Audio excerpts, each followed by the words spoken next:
আমি আব্দুর রাজ্জাক বিন ইউসুফ কারো কোনোদিন ক্ষতি চাইনি। আমার মন বলে না যে আমি কারো কোনোদিন 1 মিনিটের জন্য ক্ষতি চেয়েছি। আল্লাহে আল্লাহর কসম, আমি আমার জীবনে কোনোদিন অপ্রয়োজনীয় বাক্য বলিনি। সম্মানিত দিনী ভাই বোন, আমি আপনাদের অনুরোধ জানাচ্ছি, প্রত্যেকটা মানুষের বিপদ আপদ আছে। আপনি সুন্দর করে ওযু করে 2 রাকাত সালাত আদায় করে আল্লাহকে বলুন, আর সবাই পরস্পরের জন্য দোয়া করবেন, তাহলে আপনার সুবিধা। যদিও আপনার মনটা চাচ্ছে যে ওর জন্য আমি দোয়া করব না, ও বিপদে পড়ুক, আপনার অন্তরটা বিভিন্ন কারণে সংকীর্ণ হয়, মানুষ হিসাবে হয়, স্বাভাবিক হতে পারে। তবু আপনি কষ্ট করে তার জন্য দোয়া করেন। আপনি যদি তার জন্য দোয়া করেন, তখন ফেরেশতা আপনার পক্ষে বলবে, আল্লাহ তোমাকে বিপদ থেকে বাঁচাক, আল্লাহ তোমাকে বিপদ থেকে বাঁচাক। হাদিস মুসলিম। কষ্ট পেলেও আপনি তার জন্য দোয়া করবেন না। সম্মানিত দিনী ভাই বোন, রাসূল সাল্লাল্লাহু আলাইহি সাল্লাম বলেন, লা তাদু আলা আনফুসিকুম, কখনো তোমরা নিজেদের জন্য বদদোয়া করো না। নিজেদের জন্য বদদোয়া মানে ধুর, এত ঝামেলার মধ্যে বেঁচে থাকার চেয়ে না থাকাই ভালো, এইভাবে বলবেন না। এটা হলো নিজেদের জন্য বদদোয়া। তারপর আল্লাহ রাসূল বলছেন, ওয়ালা তাদু আলা আমওয়ালিকুম, নিজের অর্থ সম্পদ টাকা পয়সার জন্য বদদোয়া করবেন না। এই সব টাকা পয়সার ঝামেলাইতে তো ঘুম হয় না, মেলা ঝামেলা, জেল জুলুম, এসব টাকা পয়সা না থাকাই ভালো। এরকম কথা আল্লাহ রাসূল বলতে না করেছেন। ওয়ালা তাদু আলা আওলাদিকুম, নিজের ছেলে মেয়ের উপরে কখনো বদদোয়া করবেন না। ছেলে আপনাকে মেরেছে, তখন আপনি মায়ের খেয়ে বলছেন, তোকে ত্যায্য পুত্র করলাম, তোকে ত্যায্য পুত্র করলাম, তুই তো বাড়ি থেকে বের হয়ে যা, তোকে আমি রাখবো না, তোর উপরে গজব নাযিল হোক, এইভাবে বলছেন, এটা ভুল হচ্ছে। যদি মেরেই থাকে ছেলে, চট করে তাড়াহুড়া করে উঁচু করে ঘরে আসেন, 2 রাকাত সালাত আদায় করে আল্লাহকে বলেন যে, না, আমাকে ছেলে ফিরিয়ে দাও। আমি তো এটা চাইনি, ছেলে কেন আমাকে মারবে, এটা তো আমি চাইনি। তুমি আমাকে ছেলে ফিরিয়ে দাও, তুমি আমাকে ছেলে ফিরিয়ে দাও, না ফিরা পর্যন্ত আমি হাত নামাবো না, না আমাকে ছেলে ফিরিয়ে দাও। তার মানে ছেলে যেন আমার কাছে 5 হাজারে ক্ষমা চাই আর বলে, আব্বা ভুলে গেছে, আমাকে মাফ করেন, আপনাকে আমি বাকি জীবন মূল্যায়ন করার চেষ্টা করবো। এইটা ছেলে বলুক, কথা মনে হয় বোঝাতে পারিনি। আর বদদোয়া করলে তাৎক্ষণিক ছেলে বিপদে পড়ে যেতে পারে। দেখবেন, এই যে দেখেন, 1 মিনিট, এই ছেলে ঘুমাচ্ছ নাকি, আর একজনের গায়ে হাত দিয়েছ না, রেডি হও, এদিকে দেখেন। আপনারা সবাই জানেন যে জোরাইজ একজন হাজার বছর আগেকার একজন পরেজগার মানুষ। তার গির্জা ঘরে জোরাইজ ইবাদত করত। তো তার মা এসেছে, এসে জোরাইজকে ডেকেছে, জোরাইজ।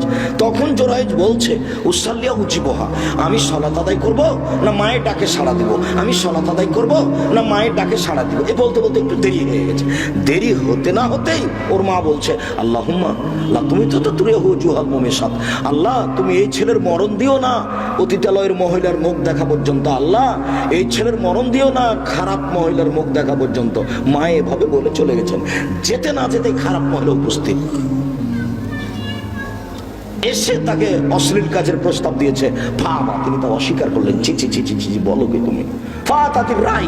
ওই মহিলা একজন রাখালের কাছে আসলো, তাকে জোর করে চেপে ধরলো, তার সাথে জেনায় লিপ্ত হলো। গোলামান, তারপর একটা বাচ্চা জন্ম দিল। তারপরে সে বলল, হাদা মিন জোরাইজ, এই বাচ্চাটা জোরাইজ। জনগণ, এলাকাবাসী খেপে উঠলো। জনগণ তার কাছে আসলো, জনগণ এসে তার গির্জা ঘরকে একবারে ভেঙে কান গোড়া করে দিল। ও আনজালু তাকে গির্জা ঘর থেকে টেনে নেমে হেঁচড়ে রাস্তায় নামিয়ে দিল, সব বুহো অকথ্য ভাষায় গালি দিল। যা হওয়ার তাই হলো, তো আর বুঝতে পারলো না। ও দাঁড়ালো, তাওয়াজা, ওযু করলো, সাল্লাহ রাকাতান, 2 রাকাত সালাত আদায় করলো। 2 রাকাত সালাত আদায় করে ওই বাচ্চার কাছে গিয়ে বলছে, ও দুধের বাচ্চা, বলো তো তুমি তোমার বাপকে? তখন দুধের বাচ্চা বলছে, আবি আর রাই, আমার বাপ রাখাল। জনগণ আসলো, জনগণ এসে বলছে, জোরাইজ নাবনি সমতা কাবি যাবে, জোরাইজ তোমার গির্জা ঘর স্বর্ণ দিয়ে বানিয়ে দিব। তখন জোরাইজ বলছে, লা ইলাহা ইল্লাল্লাহ, আমার গির্জা ঘর স্বর্ণ দিয়ে বানাতে হবে না, মাটি দিয়ে বানাতে হবে, যাহাই ছিল তাহাই করিতে হইবে। মুসলিম হাদিস বিশুদ্ধ। বলেও কোনোদিন ছেলে মেয়ের জন্য বদদোয়া করবেন না। সম্মানিত দিনী ভাই বোন, আনাস রাদিয়াল্লাহু তাআলা আনহু বলেন, রাসূল সাল্লাল্লাহু আলাইহি সাল্লাম বলেছেন, লা ইয়াসালু আহাদুকুম রাব্বাহু হাজাতাহু কুল্লাহা। তোমাদের প্রত্যেকটা মানুষ তার সব প্রয়োজন আল্লাহর কাছে চাইবে, যা আছে দুনিয়াতে প্রয়োজন। স্যান্ডেলের ফিতা নয়, এখানে হলো ছোট থেকে ছোট, ছোট থেকে ছোট, দা হোক, কুড়াল হোক, সূচ হোক, সুই হোক, যেটাই হোক, আল্লাহ এটা আমার নেই, তুমি আমার ব্যবস্থা করে দাও। বুঝতে পারলেন না মনে হয়? সব কিছু আল্লাহর কাছে চাইতে হবে। আবু হুরায়রা রাদিয়াল্লাহু তাআলা আনহু বলেন, রাসূল সাল্লাল্লাহু আলাইহি ওয়াসাল্লাম বলেছেন, মান সাররাহু আইয়াস্তাজিবাল্লাহু লাহু বিশাদায়েত।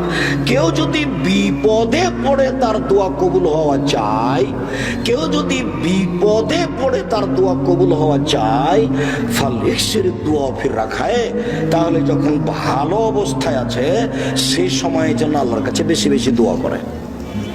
এই হাদিস মনে হয় বুঝাতে পারলাম না ভালোভাবে, আবার বলবো। কেউ যদি বিপদে পড়ে বলছে যে আল্লাহ আমি বিপদে পড়েছি, বাঁচা, আমার ছেলেটা জেলে চলে গেছে, জেল থেকে বের করে দাও, আমার প্রতিবেশীর সাথে গন্ডগোল হয়ে আমার সবকিছু লুটে ভেঙে চুরে নিল, আমি খুব বিপদে পড়েছি, আল্লাহ তুমি এটা ঠিক করে দাও, এটা স্বাভাবিক মানুষের আসে। তো এই সময় আল্লাহকে ধরছে, নৌকাটা ডুবে যাচ্ছে, আল্লাহ তুমি আমাকে বাঁচাও, মানে বিপদে পড়ে আল্লাহর কাছে বাঁচতে চাচ্ছে, ওই সময়ে তার দোয়াটা আল্লাহ কবুল করুক, এইটা যদি কেউ চায়, তাহলে যখন ও ভালো আছে তখন আল্লাহর কাছে বেশি বেশি চাইতে হবে। ভালো অবস্থায় বেশি বেশি চাইলে বিপদে পড়ার সময় আল্লাহ বলবেন, আচ্ছা আচ্ছা ঠিক আছে, তুমি যখন ভালো অবস্থাতেই আমার কাছে খুব চাও, এখন তো বিপদে পড়েছো, যে আমি তোমাকে বিপদ থেকে বাঁচিয়ে দিলাম। এইবার কি বুঝতে পেরেছেন? আমি এ কথা বলিনি, এ কথা মুহাম্মদ সাল্লাল্লাহু আলাইহি সাল্লাম বলেন। সম্মানিত দিনী ভাই বোন, প্রার্থনা আপনাকে আল্লাহর কাছে করতে হবে, চাওয়া ওখানেই চাইতে হবে। চাইলে খুশি হন, না চাইলে বেজার হন, চাইলেই খুশি হন, না চাইলে বেজার হন। এই লোকটা সবাইকে দান করে, সবাইকে দান করে, তো একদিনে 15-20 জন 30 জন এসেছে, তো বিকালে মন খারাপ করে বলছে, ধর তোমাদেরকে কি সারাদিন দিতেই থাকবো নাকি, আমার কত ব্যস্ততা আছে না, তার মানে খেপে গেছে। আর উপরে যত চাইবেন তত খুশি, যত চাইবেন তত খুশি, তার কাছে বিরক্তি নেই। চান আর হাত তুলে চাইলে লজ্জা পাই, কেমনে তার হাত খান ফিরিয়ে দিই, সময়ে সময় আপনি হাত তুলে চাইবেন। বুখারী মুসলিমে রয়েছে 36টি হাদিস হাত তুলে চাওয়ার, আর এমনি সহিহ হাদিস আছে 42টি। এই তো দুয়ার বই আব্দুর রাজ্জাক বিন ইউসুফ দেওয়া আছে, উপদেশ বইয়ে এই ঘটনাগুলি দেওয়া আছে।